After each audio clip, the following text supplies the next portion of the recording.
Ghost Recon Wildlands is an incredibly addictive and fun game, but I think we can also acknowledge that it's far from perfect. And while there have been some bigger and more obvious issues with this game, today we're going to be looking at the smaller but equally annoying things that can frustrate you while playing Wildlands. Drones break helicopters. Helicopters are the fastest and most efficient way to travel around Ghost Recon's massive map, and you would think that it would make sense to send in a drone as a helicopter passenger to recon the enemy base below you before making your awesome aerial insertion, right? Nope. If you think that, then you'd be dead and wrong, because if your drone happens to even slightly touch your helicopter, it'll magically break the engine and rip its rotors off, sending you plummeting down to a bullshit death. The only solution for this problem is for your pilot to fly in the opposite direction of where you're deploying the drone to avoid giving it any chance of even coming close to your helo. Really, there's no reason why a drone touching a helicopter should blow it up, and if anything, the drone should be the thing getting destroyed, not the armor-plated helicopter. Trunk-tailing targets. We've all seen it in the movies. The bad guy drives his car to a secret hideout only to realize that the hero was hiding in the backseat or the trunk of his car the whole time. It's a pretty cool way to trick the enemy into sneaking you into their own safe house. And while Ghost Recon does allow you to get into the trunks of most vehicles in game, you'll be disappointed to find out that you can't pull the same classic move as in the films in any of your tailing missions.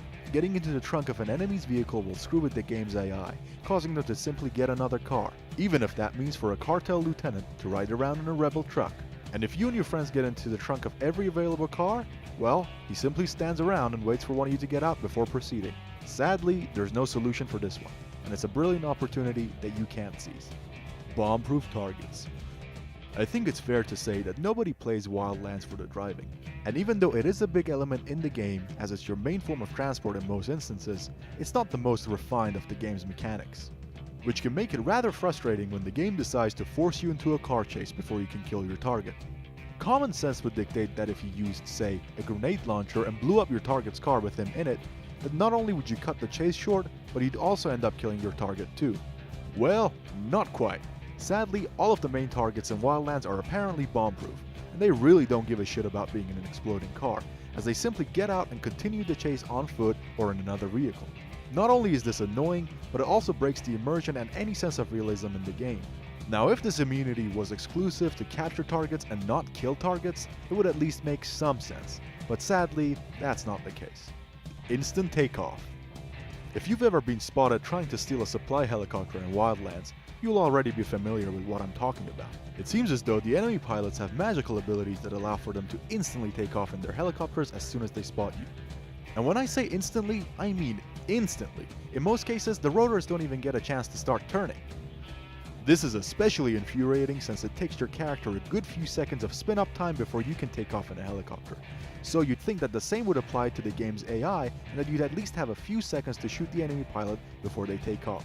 But you don't. And the only solution? Well, don't get spotted. Rebels accept fiery wrecks. Following on from the last point, stealing supplies from a supply convoy isn't always the way you'd expect it either. Now this one isn't exactly annoying as much as it is stupid, but it's so damn stupid that it's definitely worth a mention. Now if you happen to blow up a supply truck while trying to get to it, then don't even worry about it, because apparently the rebels are just as content with the ashes of medical supplies and food as they are with the real thing. The rebels are gonna love this. It's a pharmacy's worth of medicine for their people. And while this actually plays out in our favor, it's still a very dumb concept. I mean, just think about it.